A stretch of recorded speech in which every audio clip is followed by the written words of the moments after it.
Assalamualaikum warahmatullahi wabarakatuh. Hai semua, jumpa lagi di channel YouTube Bila R4. Apa kabar teman-temanku semua? Semoga kita selalu dalam keadaan sehat ya, dimurahkan rezekinya, dilancarkan segala jalan urusannya. Amin. Alhamdulillah, senangnya masih bisa sapa-sapa teman-temanku semua dan share kegiatan aku lagi ya. Di video kali ini video aku mau kembali ke tanah rantau ya teman-teman. Itu tadi Pak suami udah packing-packing karena barang bawaan kami banyak, jadi otomatis Pak suami naruh ke atas, dan kebetulan juga kakak iparku 2 orang mau ikut bareng juga bersama kami kembali ke kota rantau. Nah, ini dalam perjalanan gak kurikut ya teman-teman. Lanjut aja nih, di sini kami sampai di Bukit Tinggi. Hari udah menunjukkan jam 8, jadi kami sarapan dulu karena tadi pas mau berangkat kami gak sempat sarapan. Aku tuh keluar dari rumah sekitar jam setengah 6-an gitu ya teman-teman. Jadi di dekat rumah aku itu kalau jam segitu belum ada yang jualan sarapan pagi. Nah, ini lanjut ya teman-teman, setelah sarapan kami rencananya mau mampir dulu ke Payakumbuh, salah satu objek wisata yaitu Arau.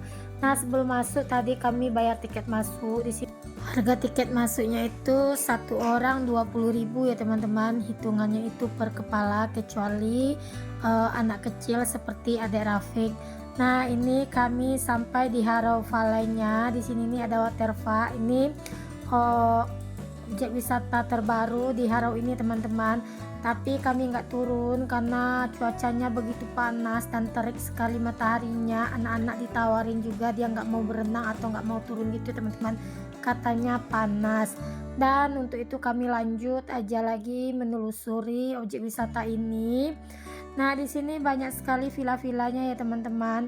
Untuk villa-villanya itu harganya beraneka ragam, karena kami nggak mau nginap jadi aku nggak nanya untuk harga villanya itu satu malamnya berapa. Aku tuh beberapa tahun yang lewat udah pernah juga pergi ke objek wisata ini, cuma dulu itu belum ada villa-villanya ya teman-teman, cuma ada tempat-tempat wisata aja. Kalau sekarang sepanjang jalannya ini banyak sekali kita kunjungi villa-villa ya teman-teman, atau kita temui gitu. Nah, ini lanjut ya teman-teman, ke atasnya lagi kami rencananya mau ke salah satu objek wisata yang ada di sini, yaitu ke tempatnya itu namanya itu rumah Jepang gitu ya teman-teman. Karena kakak ipar aku tuh kemarin penasaran, katanya ada tetangganya yang berfoto di situ tempatnya itu cantik. Ya udah, kami coba mampir aja ya di sini sebentar. Sebetulnya anak-anak juga nggak mau mampir sih teman-teman, karena katanya dan aku dengar juga kalau untuk villa-villa itu harganya juga beraneka ragam karena kemarin itu aku tahun nggak naik kemarin karena memang nggak ada niatnya. Jadi menurut anak-anak itu biasa saja. Nah, ini lanjut aja. Tapi kalau untuk pemandangannya atau untuk nginap memang betul-betul rekomendasikan banget ya teman-teman, dan tempatnya itu adem dan begitu asri ya teman-teman. Jadi aku tuh di sini cuma lihat-lihat aja apa aja sih objek wisata yang ada di dalam ini lagi. Jadi nggak ada niatnya itu buat berhenti ya teman-teman. Cuma niatnya itu cuma lihat-lihat aja apa aja objek wisata yang terbaru yang ada di dalam ini. Karena memang anak-anakku nggak mau turun, jadinya susah juga ya teman-teman. Dari bujuk-bujuk sih sama tantenya dan juga sama pak suami, memang anak-anak memang nggak mau turun ya. Ya udah, mau diapain lagi, jadi kami lanjut aja dulu menelusuri objek wisata ini.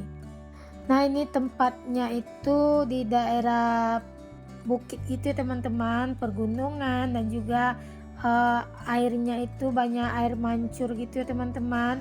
Nah, di sini lanjut, ini seperti bendungan gitu ya teman-teman. Nah, lanjut aja kami sampai ke atas, nggak tahu arah dan tujuan, cuma kami ngikutin panah-panah yang ada di sana. Nah, itu bentuk-bentuk villanya ya teman-teman. Nah, ini juga salah satu villa terbaru di sini. masuk ke dalamnya, cuma kami nggak masuk ya teman-teman. Jadi tempatnya itu view-nya itu memang begitu indah, asri banget di tengah-tengah sawah gitu loh teman-teman. Katanya di sini juga ada kafenya, jadi ada tempat nongki-nongki gitu dan juga ada villanya. Kami cuma sekedar lewat dan juga bertanya ke abang parkir apa aja yang ada di dalam ya teman-teman. Cuma memang anak-anakku nggak minat buat turun, ya udah kami lanjutin aja perjalanan kami menelusuri tempat wisata ini. Dan di sini aku ada sebuah cerita yang lucu ya teman-teman. Kemarin itu ada 2 mobil juga yang ngikutin kami. Padahal kami itu nggak ada tujuan. Jadi terus aja ke atas. Dan Pak suami di situ juga mau nyari tempat berbelok. Nggak tahu 2 mobil itu juga ngikutin kami. Tiba-tiba lihat kami belok, dia juga berhenti di sana dan juga ikut belok. Dan kami pun di dalam mobil jadi kesenyum, dia pun jadi ikut tersenyum lihat tingkah kami ya teman-teman. Nah di sini fasilitasnya ada water park, ada villa, ada restoran, pokoknya lengkap ya teman-teman fasilitasnya. Nah ini ke ujung sana ada lagi air terjunnya teman-teman, atau air mancurnya. Cuma kami sampai sini aja dan berbelok. Yang seperti aku bilang tadi, karena kakak ipar aku minta ke kampung Korea, jadi kami mau mampir dulu sebentar ke kampung Korea ini. Kami nggak mau lama-lama di sini ya teman-teman, karena kami juga dikejar waktu mau kembali ke kota Pekanbaru, karena si abang raja nanti jam 10 memang harus masuk ke asrama. Karena ada 1 hari juga abang raja diliburkan teman-teman, karena kalau kami pulangnya di hari Senin itu takutnya yang ada di jalan macet ya teman-teman, makanya kami untuk pulangnya ngundur 1 hari gitu. Jadi di sini kami cuma sebentar, cuma berfoto-foto. Nah ini lanjut kami masih nyari-nyari tempatnya ya teman-teman. Tempatnya itu padahal tadi itu udah jumpa, cuma kata kakak ipar dari awal nggak mau turun, tiba-tiba dia bilang di situ tempatnya bagus buat berfoto, dan daripada dia penasaran, jadi kami bawa dia masuk ke dalam. Nah sampai di sini kita bayar tiket lagi loh teman-teman. Tiketnya itu ada yang per paket gitu, karena satu lokasi ini ada 3 tempat wisatanya, yaitu rumah Korea, rumah Jepang, dan juga istana kelinci. Satu objek wisata itu satu orang 50.000 ya teman-teman. Sebetulnya sayang ya teman-teman, kita bayarnya 50.000 cuma untuk berfoto-foto aja ya, namanya aja wisata ya teman-teman. Orang tuh pastinya bayar pajak pemerintah, dan untuk renovasi juga, dan untuk bayar karyawannya juga. Namanya aja di hari raya tentu semuanya pada naik ya teman-teman, karena pengunjungnya juga membludak gitu. Yang datang ke sini bukan dari Sumbar aja, tapi perantau-perantau yang jauh-jauh juga ikut mampir ke sini ya teman-teman. Karena kalau seperti aku bilang ya, kalau macam aku yang tinggal di daerah kota ini, lihat pemandangan seperti ini memang gimana ya, memang gila kali ya teman-teman, rasanya itu pengen lama-lama di sini. Dan pas kami turun cuacanya itu gerimis ya teman-teman. Nah ini kami udah masuk ke rumah Jepangnya ya teman-teman. Di sini cuma ada tempat berfoto seperti ini, kayak rumah-rumah Jepang gitu. Kalau mau pakai kimono di sini juga ada ya teman-teman, kita tinggal nyewa. Cuma pas ditawarin sama pak suami, kakak ipar aku mau coba berfoto pakai baju kimono, kakak ipar aku nggak mau ya teman-teman. Ya udah kami cuma lanjut jalan dan menelusuri tempat wisata ini. Nah itu rumah-rumahnya seperti ini teman-teman, rumah-rumah Jepang. Oh iya nih, kita udah sampai aja di pertengahan video. Kalau gitu aku mau nyapa-nyapa teman-teman dulu semua. Dari mana aja di teman-teman yang udah nonton video aku ini, boleh dong komen-komen di kolom komentar. Dan aku juga mau nanya nih teman-teman di rumah, kemarin pas lebaran liburannya kemana aja? Boleh dong di komen-komen juga di kolom komentar. Mana tahu yang nontonin video aku ini juga ada orang Sumatera Barat yang udah berkunjung juga ke sini. Dan aku juga mau mengucapkan terima kasih kepada teman-teman yang udah like dan subscribe video aku ini. Bagi teman-teman yang belum like dan subscribe, jangan lupa ya like dan subscribe dan aktifkan tanda notifikasi loncengnya agar teman-teman gak ketinggalan video terbaru aku. Nah, kita lanjut ke videonya aja teman-teman. Ini seperti biasa yang namanya objek wisata, pasti banyak orang yang berfoto untuk mengabadikan ya teman-teman, sebagai tanda kalau kita pernah berjalan-jalan ke sini. Yang pastinya sekarang dunia sosial media itu udah makin canggih, jadi kita bisa menyimpan momen-momen kita di dunia sosial media ini. Terkadang kita mengabadikan momen-momen kita ke sosial media bukan untuk pamer ya teman-teman, cuma kadang-kadang kan kalau kita simpan di HP, memori HP kita itu penuh, jadi kita nitip simpannya terutama sosial medianya itu seperti Facebook dan TikTok gitu ya teman-teman. Jadi bagi teman-teman yang belum bisa jalan-jalan, jangan iri ya, karena pasti ada saatnya teman-teman juga bisa menikmati suasana seperti ini atau menikmati hidup kita sebentar ya teman-teman. Karena jalan-jalan itu juga suatu mood booster gitu ya teman-teman. Kalau misalnya kita jalan-jalan pasti semua masalah itu dalam sekejap bakalan hilang, jadi bisa merefresh otaknya kita juga.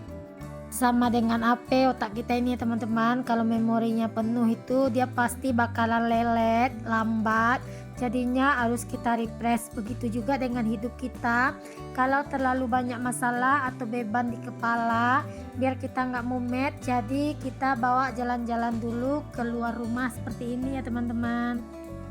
Dan ini kami lanjut ya, berjalan tanpa tujuan dan tanpa arah ya, seperti ini ya teman-teman. Nah itu kakak ipar aku juga heboh gitu ya teman-teman. Dan aku juga mau mengucapkan terima kasih bagi teman-teman yang udah share video aku ke tab komunitasnya, dan bagi teman-teman yang udah berkunjung ke video aku, yang udah subscribe, yang udah nonton video aku sampai habis.